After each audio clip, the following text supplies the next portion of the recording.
sales up 44% this month, inventory going down. Is the Greater Toronto real estate craze back? Hey there, I'm Matt Sloan, and I'm a realtor here in the Greater Toronto area. And if I could ask a huge favor, if you could go ahead and hit that subscribe button, it would mean a lot, as I'm really trying to grow my new YouTube channel. And if you do like this video, please give it a thumbs up. And lastly, if you wish to book a call with me to learn more about the real estate market here in the Greater Toronto area, you can click the description in the link below. So the October stats come in, and not really much of a surprise after the interest rate cuts and the upcoming insured mortgage changes that we're expecting to see on December 15th. As usual, I have put together some charts and graphs to really break down the numbers and give you a closer look into what is happening and what we may be able to expect in the upcoming months in the real estate market here in the Greater Toronto area. So I'll pull up this first one. I always love starting with this one. It's the dot chart here from June 2020 to October 2024.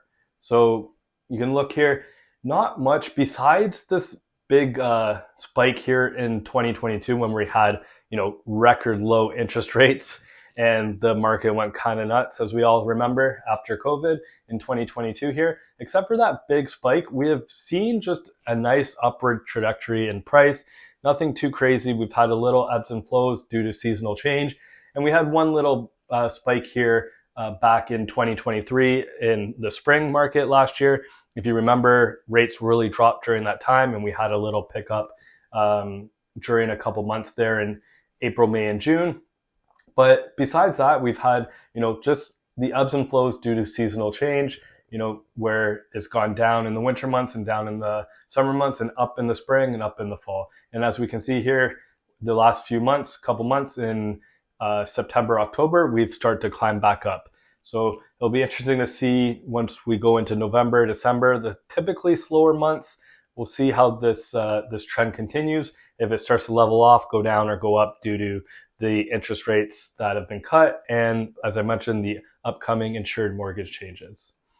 Going in this next chart, we can see the year-to-date average really holding the same at 1.121 million. Not much has changed, throughout the year for the average sale price, which, is a little surprising due to the volume of inventory that we've had hit the market.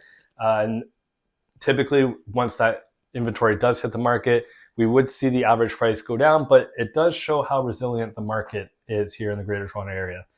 Side note to that though too, a lot of the inventory is in the condo market, so there are pockets around the Greater Toronto area that are still holding strong. If we look at year-to-date number of sales, we're really matching last year at just over 58,000. Again, as I've mentioned before, last year was the slowest year for real estate volumes in terms of sales in a couple decades. So to have those 2 years back to back, I would expect to see some pent-up demand upcoming. But again, we'll keep an eye on the trends and try to see from looking in the past what we can expect coming up in the future. Coming down here in this big red box, we love to look at this number. It's the months of inventory. Right now we're sitting at 3.68 months. If you remember last year, if you watched this video, last month, if you watched this video, I showed how the months of inventory was just over 5 months of inventory. And I said, keep an eye on this number, because this is the earliest sign that we can follow on where things are starting to go. Again, this is even holding up this high because, again, the condo space and the amount of inventory that's on the market in the condo space, that's sitting at over 7 months of inventory in specific areas around the GTA. But now months of inventory has come all the way back down to 3.68 months. So we are seeing some inventory start to get absorbed here. So we'll keep an eye on that and see where that continues to go. This next one, it shows the last 13 months because we can match up last October to this October, and we can really start to compare. You can see how the average sale price is pretty similar, but months of inventory, again, starting to go down. As you see here in the month of June, July, August, September, months of inventory were all higher than what we've seen in October now. So we'll keep an eye on that, see how that goes throughout November here and into December. If things start getting absorbed, if inventory starts getting taken off the market because people don't want it on the market during the winter months or holidays.